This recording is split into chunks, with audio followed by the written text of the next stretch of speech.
Welcome back to another episode of Aunt and Andrew with Family's Everything. Until it's not. I'm Aunt. And I'm Andrew.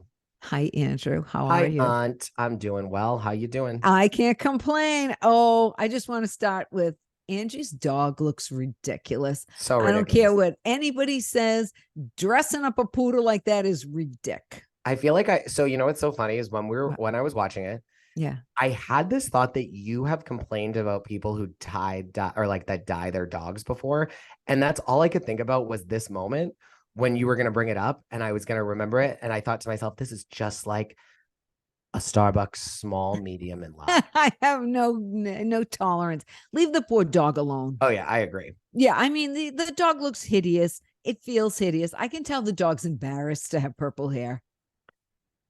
As ridiculous as the dog looked, at least the dog was really put together for being ridiculous. Like the cut was perfect. The color was perfect. She should. It just got a fresh poodle cut, for goodness sakes. You know, it just came out of the salon. Totally. Now, which salon do you think that goes to one of her salons, or do you think it goes to a puppy, a little groomer, dog groomer? I don't know. You think it's the same headspace that you want to open a salon for people or a salon for dogs? I don't know, but I had to. Could you imagine your parents owning a grooming facility? No, I can't. They wouldn't have the capacity for it. Maybe your dad, maybe Opa. No, never. He'd whistle the whole time and take care of the dogs. No. Okay, so your mother would have had no patience. No, forget the dogs. Okay, so how could they not? I'm going to start with Lisa and Whitney. And how could nobody read this book? I don't understand it. If somebody I knew wrote a book and I knew they talked about me, I would have it at 12:01 already a.m. on the night it was published, because I would stay up all night in line like I did to get Harry Potter to read the part about me. I think Mary Cosby was the only one that was truthful. And she I read my parts. And when Heather read it out loud, it was not bad at all. It wasn't bad at all. It was like one of the kindest reads of Mary Cosby I've ever seen in my life. Yeah, I totally agree. I was surprised that Lisa couldn't open the gate, to be honest with you. It just showed you about Lisa. And I'm going to agree with Lisa. Well, I agree with Lisa on just about everything. She's my favorite Salt Lake housewife. Is that there's nothing worse than a cash bar. Oh, that was so funny when she said that. Yes, there's nothing worse. The only thing about Lisa, so like I believe Lisa has like almost an A+ this season so far. She's just been the perfect combination of like, you know what helps? Her voice is a little like Valley Girl, and so it makes it funny, like because she'll be like, yeah, like, and but she's smart too. You can tell she's smart. She knows what she's saying. Funny. She knows what she's saying. I will say that, like, and you'll understand this. You know, like when there's been times when you're gonna be like, yeah, when 20 seconds ago when you were talking to me before we started recording. Okay. When I'm stuck on something and I can't move on from it, like, and I just can't see anyone else's opinion, and I'm just stuck. Oh my God. She doesn't care that Whitney's kids are upstairs. She like had a look of confusion of like, okay, I understand your kids are upstairs, but like, why are you not answering what I'm saying? Yeah. When is Lisa's birthday? Hey, Siri, when is Lisa Barlow's birthday? Oh, it all makes sense. What is she? She's a Sagittarian. Of course she is. They thrive in chaos, Sagittarians. Yeah, they love chaos. The more chaos, the better. So it makes sense that Lisa is perfect to be a housewife. I know Sonia Morgan is, and I think off the top of my head, Jill Zarin is too. She is, yeah, she is. Do you think, I believe that the way Heather and Lisa have moved past the mission situation has been a masterclass on how housewives should handle kids. Because even Heather now, I don't think she went after Jack. I think that she was misunderstood, and she just, you know, and now I understand even just with that passage that Heather, and we'll talk about the book event, but the passage she read really shared with me, at least, the perspective that like I understand where she's coming from. And I think that the book, now I know that the book obviously attacks parts of the Mormon religion that are like truly just like that attacks it, but I really think the big message from the book is that like you don't have, like, you can have an unorthodox way of being like a certain religion or being a part of a group and like still be a part of it. And I think that like I think between her and Lisa, they're actually both kind of in the same space. Heather just doesn't have a husband that, like, her husband is like, her ex is divorced. He was Mormon, and like, Okay. he's still I don't know the husband. Is he in any, was he in other seasons?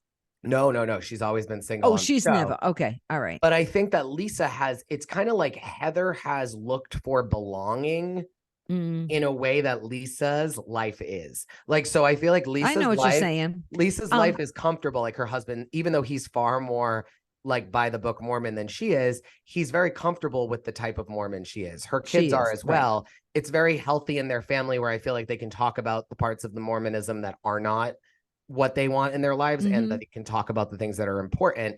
Whereas I think Heather, because she was from such a by the book Mormon family, she had no choice but to leave. Yeah, I get it. Has Heather dated on the show? No.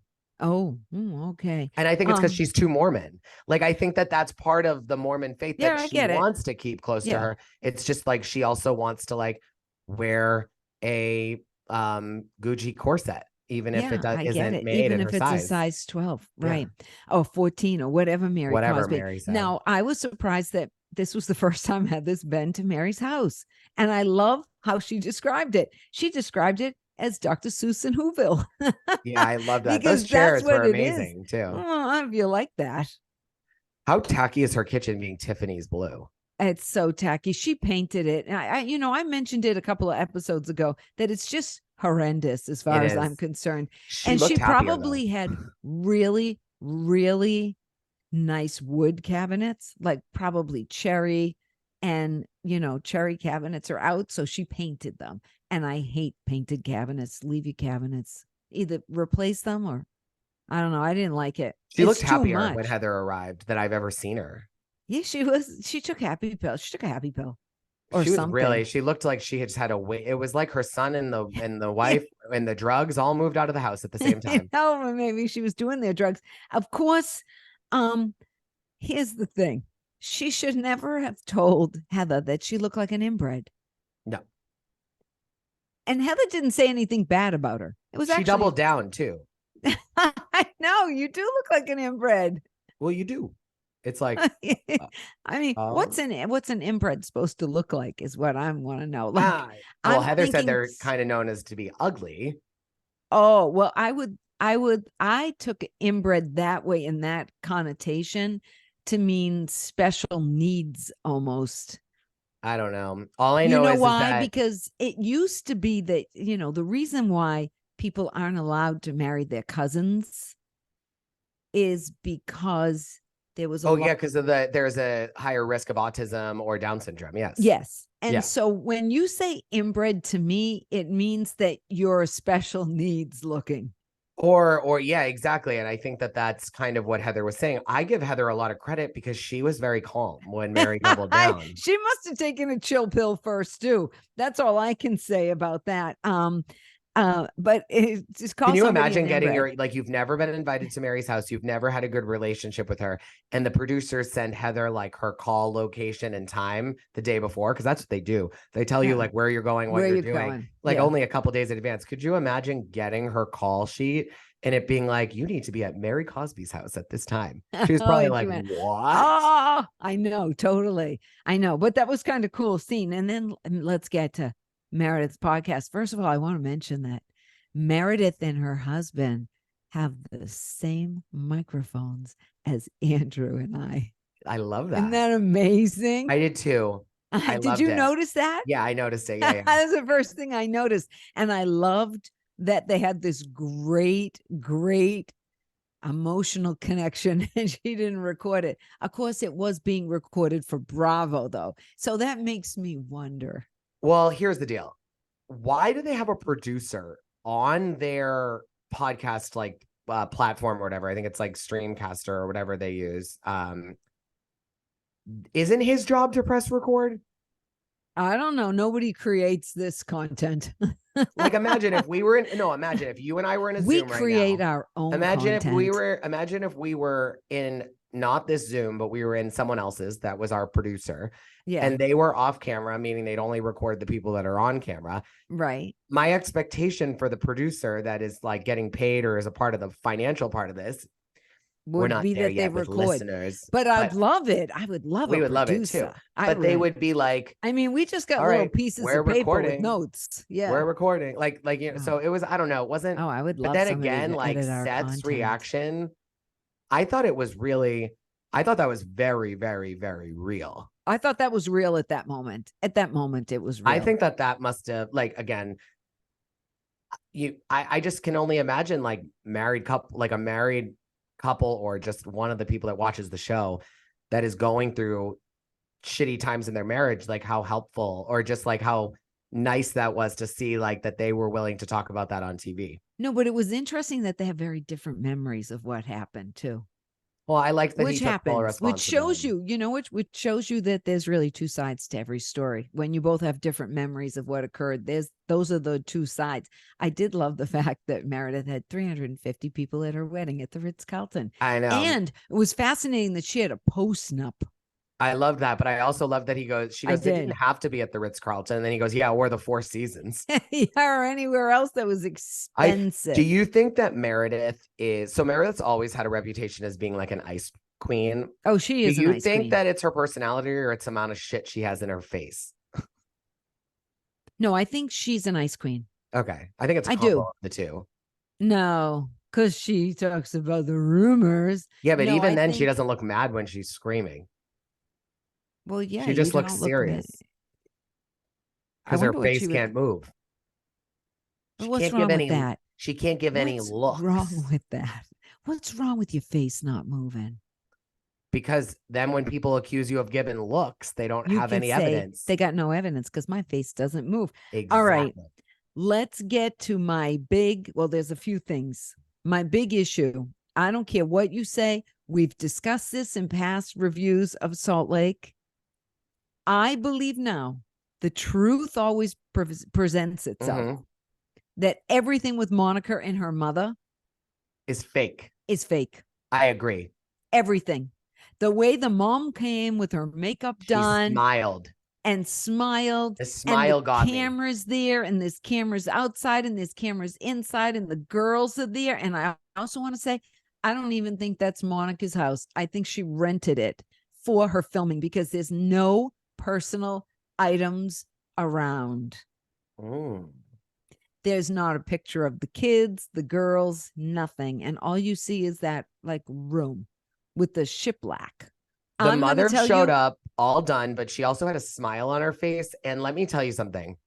It was all planned. It's all fake. They're doing it. And you want to know what my biggest indicator is that all of this with Monica and what's the mother's name? Oh, yeah, Linda. Linda is, how do you forget? When she went to walk home, she didn't have a pocketbook. I noticed that because I'm thinking to myself, this is fake. This is fake. This is so for TV. This is for Monica because we've already heard some stories this week about Monica that she's presenting her true self right now. And nobody is talking to her in the cast. And I think it's all fake. Yeah. Yeah. The mom was in full makeup. I actually think Monica did the makeup. So wait, I have a question. Why? And I watched mom walked away with no bag. When do you think they're going to bring up the fact that she was an informant in Jen's case? Like that has not Maybe they're been never discussed. Going to bring it up. Maybe never. But why? I don't know. Ask the producers. But she said it in the opening. I know. Well, she's talking about it, but for whatever reason, there must be some legality somewhere where Bravo is would be in violation of Jen's contract or something. I don't know. I'm just saying there is a reason they're not, and nobody is really talking about it. I mean, she's a snitch. And do you know what else the rumor was about her this week? Which one? Monica. Well, she's suing Heather. Besides that, didn't you hear the other one? What's the other one? Everybody in the cast think she found the ring and took it. Oh, yeah, that's been going on for 2 weeks. Yeah. So they all believe she was in the stall beside her, and that's why she keeps on going. Why do you keep on going on about the ring? Why do you keep on going on about the ring? Why do you keep on going on about the ring? That's what people do who are guilty. Thou dost protest too much. Yeah, I don't know. She seems like she's too good of a con. I feel like she would. Too good. She's a con artist now. Totally. As far as I'm concerned, I'm only seeing her as a con artist. Any sympathy I have between her and her mom are out the window. Do you know who I she believe reminds me of? Louis. I know you said that before. But I think that they're totally not only making this up, but I think they're overplaying it at this point. It's too much. That's what I think. They're overplaying it, and I think So it's my all question fake. is this: I think it's all fake. So maybe the name that Heather finds out is suing Beauty Lab, and that's that scene where like they're in Cancun and Heather gets the call from her employee, and that's that whole thing that we will wait to see. Yeah, probably. Maybe that's when things start to unravel regarding Jen Shaw, because the real name is who she testified under. Oh yeah, and she has two names. And so that's how she's been able to keep it from the women. Because it's Monica Garcia and Monica's something else.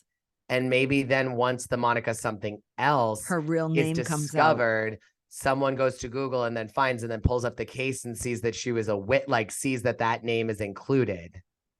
Yeah, because have they even talked about that she was a witness? Not at all. That's why I'm saying it's coming. I see what you're saying. It's not, they knew she worked for Jen, but they don't know she's a witness against Jen. That was only in her confessional. Yeah.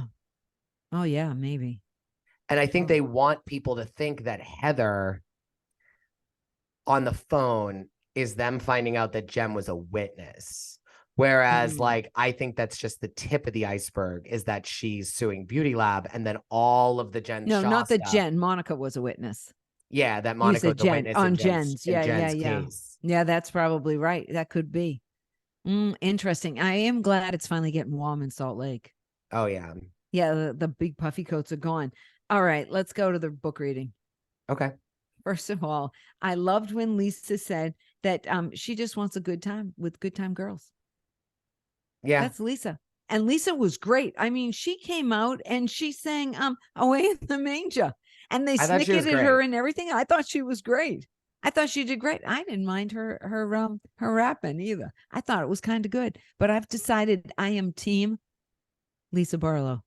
So my question for you is, if you were on the show and you were in Lisa's position, or Heather's, or even Angie, who's been here for 2 seasons versus 1, when do you think the moment comes that one of these housewives that's been on for 4 seasons goes over to Monica and goes, bitch, you've been here for 5 minutes. Get the fuck away from us and stop causing problems on our show? Nobody's gonna. Why? See, that would be I don't know. I have no idea. If I was ever an OG on a season, I would use that to my advantage. And it wouldn't be that like I'm better than you. It's the fact that like you've been here for a minute. Like I would make that very well known. We've already broken the 4th wall on all of these different shows. Yeah, that's true. Yeah. We have. But like, be realistic. Yeah, totally. Yeah, I don't understand that. I didn't like. I thought that the girls were sort of mean to Lisa. They, snickering at her when she sang and everything. They really weren't. It was only Monica. Well, yeah, but Angie agreed with everything. But Angie's Monica next to doing. Monica. Like, I think that's like all contrived. Like, I don't think Angie is. I think Angie is like I think that I think Angie's trying to be too much like Switzerland, and it's going to end up making her be Swiss cheese. Well, I think that there's a lot of holes in it. I think the producers are pushing her to be Switzerland because she's the person that brought Monica in. And now as like all this shit starts to happen with Monica, until the end of they have to keep Monica relevant until the end of this season. Like, it's okay now that no one's talking to her because the reunion's all they have to do. And then they don't even, depending on what happens, they may bring Monica back just to like cause more problems for another season. But until if she doesn't turn a corner, I don't know how she's going to stay relevant. Because imagine if Erica Jane had continued on like the nasty, angry kind of like place. No, we were done with her. Yeah, you were really done with her. Totally, but I think everyone would have been. Yeah, totally. Totally. What did your dad used to say? You get more with honey than you do with vinegar. Yeah, and that's the reality. Like, I mean, that's the way that they have to operate. Is like, it's okay to be snarky. It's okay to be rude once in a while.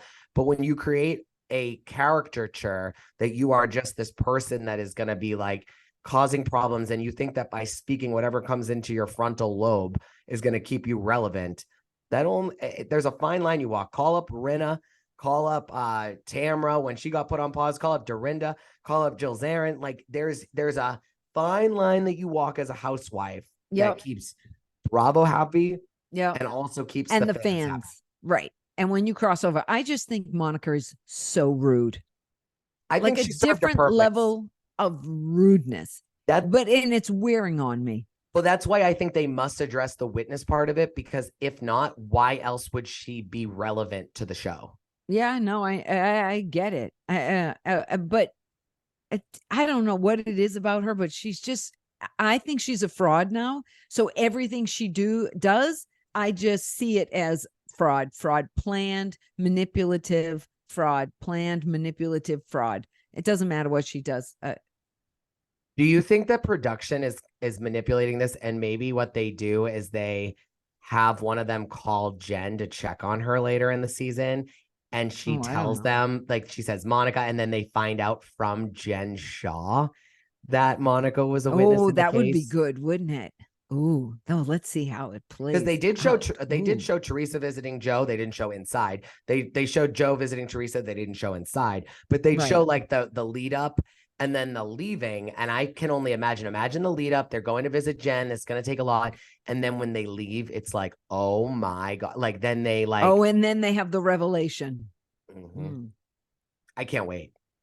Can't wait. I can't wait either. And I just want to say that I don't know how they haven't read this book. By the time we got to the end, I was like, how could you all not read this book? This is crazy.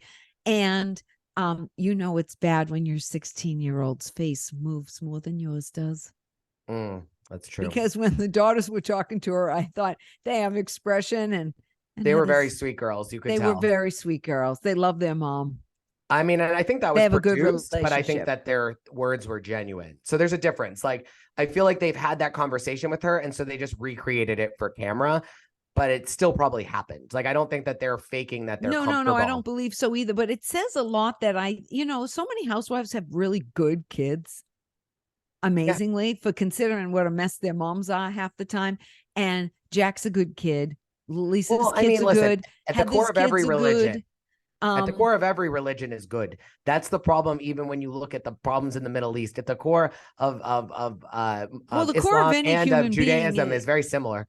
Everything is all helping the world, being good people, giving of yourself. That's what most religions are. At the end of the day. What I'm saying is, like, you can have someone like Vicky Gunvalson, and one kid's a little bit, out there, Michael, but Brianna's a great kid. Yep. Nobody will deny Brianna's a great kid.